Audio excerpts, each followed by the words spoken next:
Imagine finishing your coffee at work, walking outside, and your police patrol car is gone. Not stolen, not moved, towed, and the person responsible refuses to give it back. She had no idea the car she was towing belonged to the police. It was a quiet Tuesday afternoon when the call came over dispatch. Nothing dramatic, nothing urgent. Just one of those slow shifts where paperwork seems louder than the radio. I was halfway through a lukewarm coffee catching up on reports when my partner suddenly burst into the break room trying and failing not to laugh. "Hey," he said between chuckles. "You're not going to believe this." I didn't even look up at first. "If this is about switching patrol zones again, I'm not laughing." "No, this is better," he said. "Your squad car just got towed." I froze mid-sip. "Very funny." "I'm serious." Now he had my full attention. I walked outside expecting to prove him wrong. Maybe he'd moved it as a joke. Maybe another unit had borrowed it. But when I stepped into the parking lot, my stomach dropped. The spot where my patrol vehicle had been parked just minutes earlier was completely empty. No broken glass. No debris, no signs of forced entry. Just a clean, open space like it had never been there at all. For a split second, I thought the unthinkable. Someone had stolen a marked police cruiser from right outside the station. I immediately radioed dispatch. Unit 12 to dispatch. Confirm location of my vehicle. There was a pause. A longer one than I liked. Then the dispatcher came back, trying to sound professional. Unit 12. Your vehicle was towed. I blinked. Repeat that. It was towed by a local towing company approximately 15 minutes ago. Towed. Not stolen. Not borrowed. Towed. I stood there staring at the empty space, trying to process what I had just heard. Our department vehicles are clearly marked. Large decals on both sides, reflective striping, emergency lights mounted on top, department plates. There's absolutely no mistaking them. Even from a distance, you know it's a police car. So how does someone hook up a fully marked squad vehicle in broad daylight and drive off with it? That's when dispatch gave me the final detail. The tow company responsible and the driver. Karen. Now, if you lived in our town, you knew exactly who Karen was. She owned a small but busy towing company that operated on the edge of town. And when I say she had a reputation, I don't mean the kind that wins community awards. She was known for being confrontational, quick to argue, always ready with a legal technicality. She ran her business aggressively, some would say too aggressively. There had been complaints before, people claiming they were towed unfairly, others saying they were charged excessive fees just to get their vehicles back, but nothing had ever stuck. Until now. I got back inside and pulled up the parking enforcement map. The spot where I'd parked wasn't random. It was near a commercial loading zone, yes, but I had been responding to a call in the building next door. As an on-duty officer, I'm legally allowed to park there while conducting official business, and even if there had been confusion, common sense should have kicked in. It was a police cruiser. Marked, lights. Radio antenna, everything. This wasn't a Honda Civic parked over a faded line. This was a squad car. I turned to my partner. Did she really think no one would notice? He shrugged. It's Karen. And that was the thing. Karen didn't back down. If she believed she was right, even when she wasn't, she would push forward full speed. She had this attitude that rules applied strictly to everyone else, but she got to interpret them however she wanted. Part of me wondered if she had seen the car and decided to make a statement. Maybe she thought we were getting special treatment. Maybe she wanted to prove a point, or maybe she truly didn't care. Either way, she had just towed an active police unit, potentially interfering with ongoing calls and response times. That's not a small mistake. That's a serious problem. I grabbed my hat and headed toward my partner's cruiser. We were going to have a conversation at her tow yard. As we pulled out of the station, I couldn't help but shake my head. In all my years on the job, I'd dealt with stolen cars, abandoned cars, reckless drivers, even the occasional joyride in a stolen vehicle. But I had never had my own patrol car towed, and something told me this wasn't going to end with a simple misunderstanding and a handshake. Karen had built her reputation on pushing boundaries. But this time, she had crossed a line she couldn't uncross, and she was about to find out exactly what happens when you tow the wrong car. I drove to her towing yard with my partner riding shotgun in his patrol car. The entire drive over, I kept replaying the situation in my head. Maybe it was a mistake. Maybe one of her drivers had grabbed the wrong vehicle and she didn't know yet. But deep down, I had a feeling this wasn't an accident. As we pulled through the open gate of her yard, I immediately spotted my squad car sitting behind a tall chain-link fence topped with barbed wire. It looked completely out of place, like a caged animal. The light bar reflected the afternoon sun, and the department decals were impossible to miss. There it was, hooked, impounded, and locked up. Karen stood near the small office building, arms crossed tightly over her chest, sunglasses on, chin slightly raised. She didn't look surprised to see us. If anything, she looked prepared, like she had been waiting for this moment. Before I could even step fully out of the patrol car, she called out, "You can't just park anywhere you want." Her tone wasn't defensive. It was accusatory. "That was a restricted commercial loading zone," she continued sharply. "Clearly marked. I have every right to tow vehicles parked there." I blinked, keeping my voice calm. "It's a marked police vehicle. We were responding to a call next door." She didn't hesitate. "I don't care if it's a spaceship," she snapped. "Rules are rules." Her voice carried across the lot loud enough for her employees to hear. A couple of tow truck drivers stood nearby, pretending not to watch but clearly listening to every word. Now here's the thing. Police vehicles are legally allowed to park in certain restricted zones while conducting official duties, especially when responding to calls. That's not special treatment. That's operational necessity. And even if she somehow believed we were parked incorrectly, standard procedure would have been simple. Verify first. Call dispatch, check registration, confirm whether the unit was on duty. Instead, she hooked up a fully marked squad car and hauled it off like it was an abandoned sedan. I took a slow breath. "Karen, I'm asking you to release the vehicle." She didn't even blink. "That'll be $480, she said, a small smirk forming at the corner of her mouth. I thought I misheard her. "Excuse me?" $480, she repeated. "Tow fee, administrative charge, and storage." "Storage?" I asked. "It's been here less than an hour." "Doesn't matter. Once it crosses my gate, the clock starts." "For a police vehicle?" I clarified. "For any vehicle," she replied. "You don't get special treatment just because you wear a badge." There it was. This wasn't about parking. This wasn't about signage. This was about making a statement. I kept my voice steady. This vehicle was on active duty.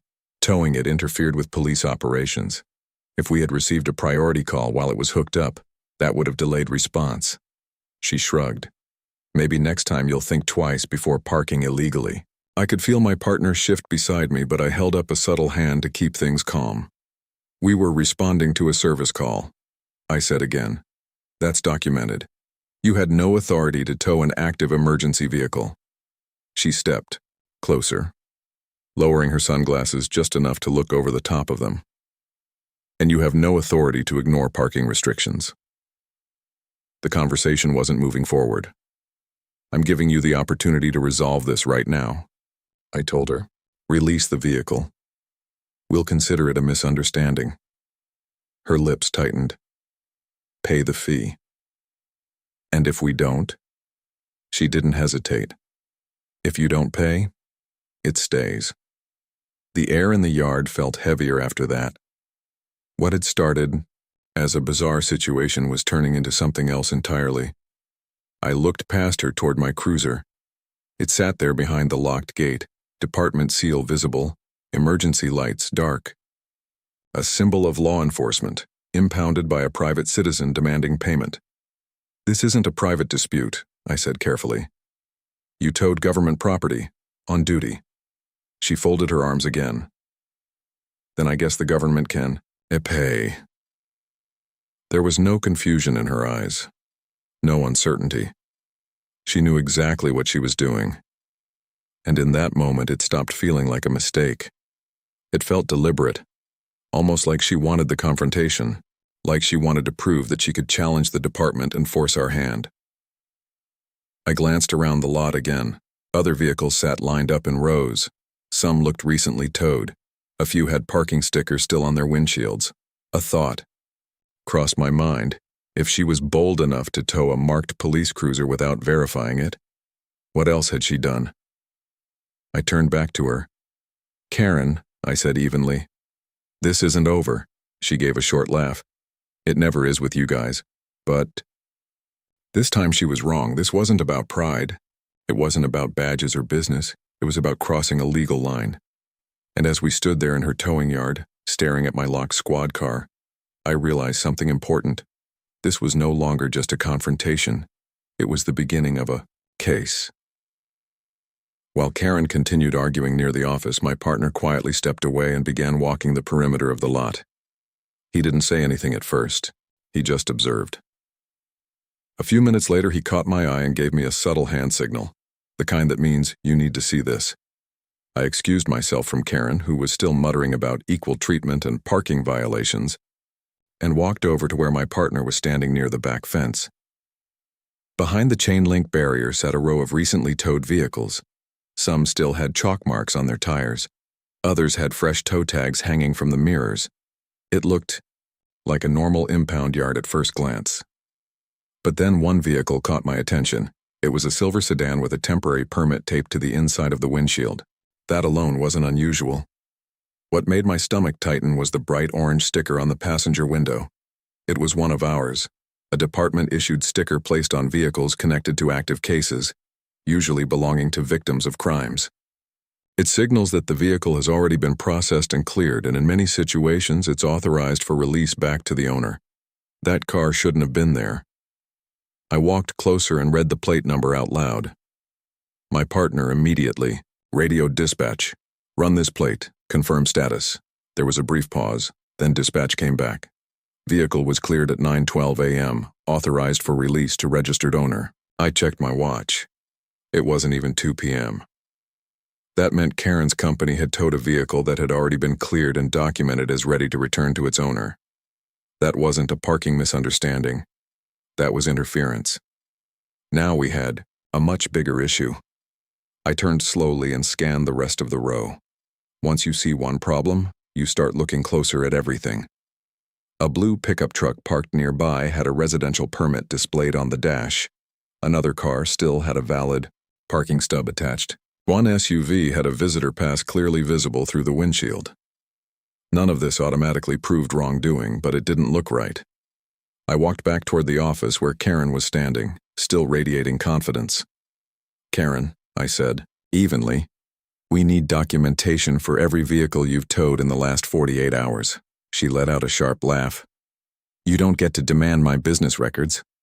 Actually, under certain circumstances we do, especially when there's reasonable suspicion that vehicles were taken unlawfully."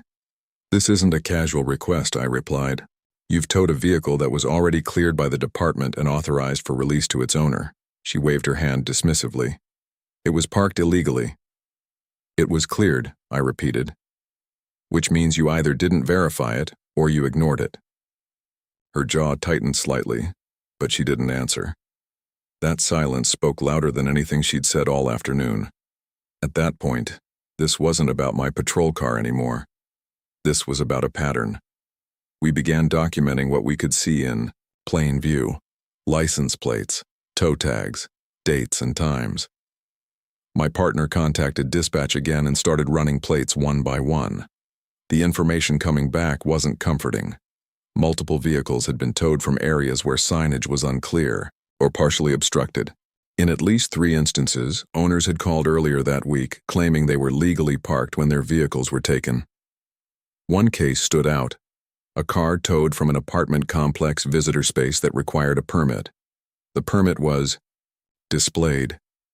The photo on file confirmed it, and yet the vehicle had still been impounded. Then there were the fees. We reviewed invoices provided by a couple of owners who had already paid to retrieve their vehicles. Storage charges were added within hours of the tow, despite most regulations requiring a minimum holding period before additional daily fees apply. There were administrative processing fees, after-hours release fees, gate access fees.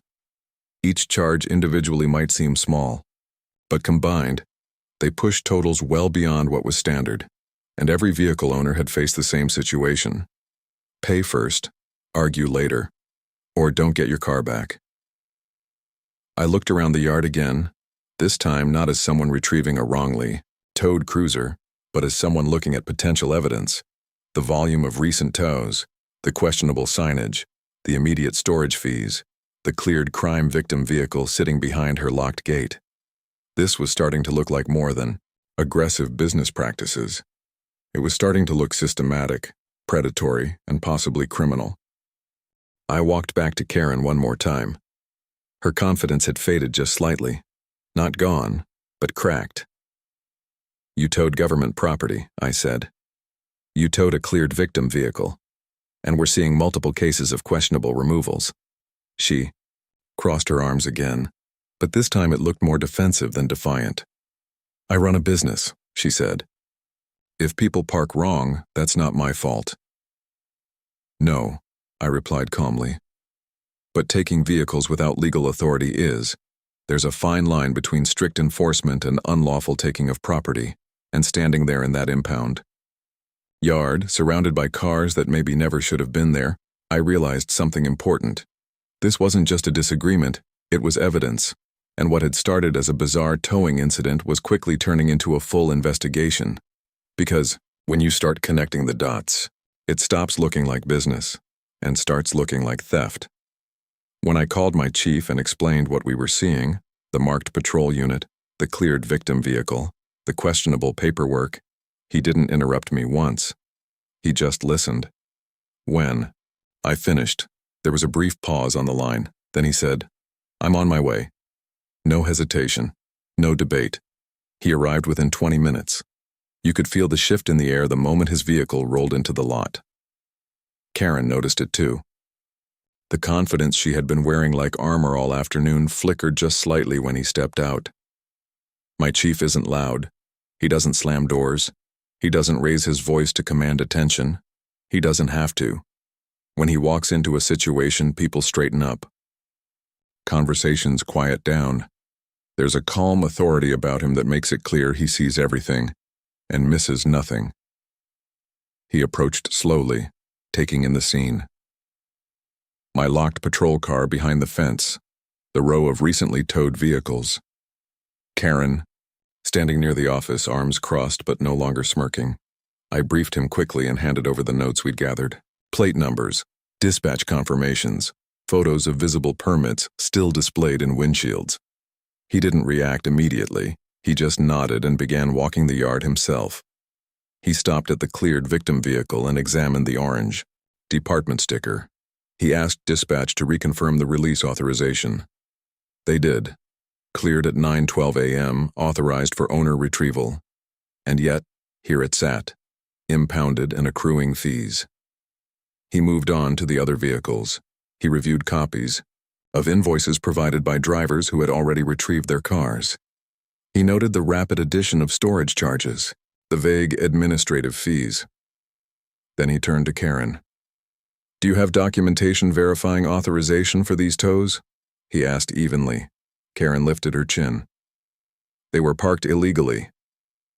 "That's not what I asked," he replied, calmly. The difference between confidence and deflection is subtle, but obvious when you know what to look for. "I asked," he continued, "did you verify ownership and authorization before towing a marked police unit and these other vehicles?" Karen shifted her weight but kept her arms crossed. "If they were parked in violation, I don't need special permission." "That's still not what I asked." Silence.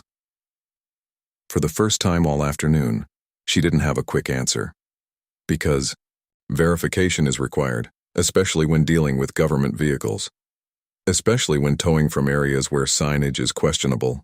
Especially when a vehicle displays clear authorization markers.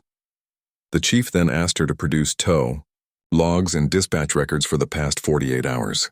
She hesitated, then handed over partial paperwork. Partial being the key word. Some forms were incomplete, some lacked timestamps. A few were missing entirely. As we continued reviewing, dispatch began connecting us with vehicle owners. A couple agreed to provide statements immediately over the phone. One owner confirmed she had valid parking authorization displayed when her car was taken. Another said he had returned from a doctor's appointment to find his vehicle gone, despite parking in a space he had used for years without issue. Pattern. That word kept echoing in my head. This wasn't one mistake. It wasn't a misunderstanding. It was consistent behavior. After nearly 40 minutes of reviewing documentation, statements, and vehicle status confirmations, the chief closed the folder in his hands. He looked at Karen steadily. "Based on what we've confirmed," he said, "you knowingly towed vehicles without proper cause and demanded payment for their return." She opened her mouth to argue, but he continued. "You towed a marked on-duty police vehicle without verification. You towed a cleared victim vehicle authorized for release, and you imposed fees inconsistent with statutory guidelines." Her face flushed red. "It's my yard, my company, my rules." He shook his head once. "No," he said firmly. "It's your company, but it's not your law. Under state law, unlawfully taking and holding a vehicle with intent to deprive the owner of its use, especially while demanding payment, meets the elements of unlawful taking of property. When that property is a motor vehicle, the charge commonly falls under grand theft auto statutes." Karen thought she was making a point about parking enforcement. Instead, she had been building a criminal case against herself. The yard had grown quiet. Even her employees had stopped pretending not to listen. The chief stepped closer, his tone steady and clear. "Karen," he said, "you are under arrest for grand theft auto." For a second, it looked like she hadn't processed the words. Then, her jaw dropped. "You can't arrest me," she shouted. "I own the company." Ownership doesn't grant immunity. Running a business doesn't put you above the law, and confidence doesn't override statutes. As I stepped forward to assist, she pulled her arms back slightly, but didn't resist beyond words. The cuffs clicked around her wrists right there in the same yard where she had stood hours earlier demanding $480 for the release of a patrol car. The irony wasn't lost on anyone. Her employees watched silently as we escorted her toward the patrol vehicle, the same lot where she had claimed control, the same gate she had locked. Now she was the one leaving in the back seat. And just like that, the confrontation was over. But the investigation? That was only beginning. As we escorted her to the patrol car, ironically not mine, Karen continued protesting loudly enough for half the block to hear.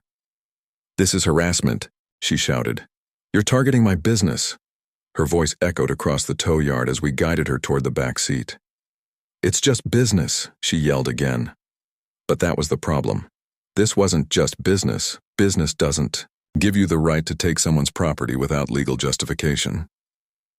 It doesn't allow you to ignore verification procedures, and it definitely doesn't give you permission to tow a clearly marked on-duty police vehicle and demand nearly $500 for its return. There are rules in place for a reason.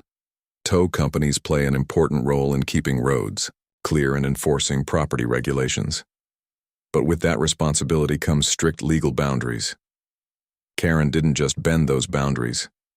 She stepped over them. As we closed the patrol car door, she continued insisting she had done nothing wrong. In her mind, she had been enforcing rules. She had convinced herself that being aggressive meant being effective, but enforcement without authority is not enforcement. It's overreach, and when vehicles are taken without proper cause, when owners are forced to pay inflated fees to retrieve their own property, it stops being a misunderstanding. It becomes unlawful taking. After she was transported and booked, the investigation didn't stop. In fact, it expanded. With the chief's authorization, a deeper audit of her company's recent towing activity began. Tow logs were reviewed in detail. Storage timelines were compared against state regulations. Signage at commonly targeted locations was inspected, and what we found painted a clearer picture. Several previous complaints, ones that hadn't had enough evidence at the time, suddenly made sense when viewed together. Patterns emerged, vehicles towed from areas where signage was partially obstructed, cars removed within minutes of being parked, storage fees applied earlier than legally permitted, administrative charges that weren't clearly disclosed. One by one, former customers started coming forward when news of her arrest spread. Some had felt intimidated at the time. Others thought fighting the charges would cost more than paying them, but now they had context. What had once seemed like isolated incidents began to look systematic. Meanwhile, the immediate corrections were made. My squad car was released from the yard the same afternoon. No fee, no paperwork hurdles. It was returned to service immediately. The crime victim's vehicle was also released and delivered back to its rightful owner that same day. When we informed the owner what had happened, they were shocked. That car had already been through enough as part of a case. It didn't need to sit behind a locked gate accumulating unnecessary charges. As for Karen, she was booked, processed, and formally charged. Her towing license was suspended pending the outcome of the investigation. Without that license, her company couldn't legally operate. For someone who had built her identity around running that yard, that consequence hit hard. The legal process would take its course from there. Court dates, hearings, documentation review. That part wasn't dramatic.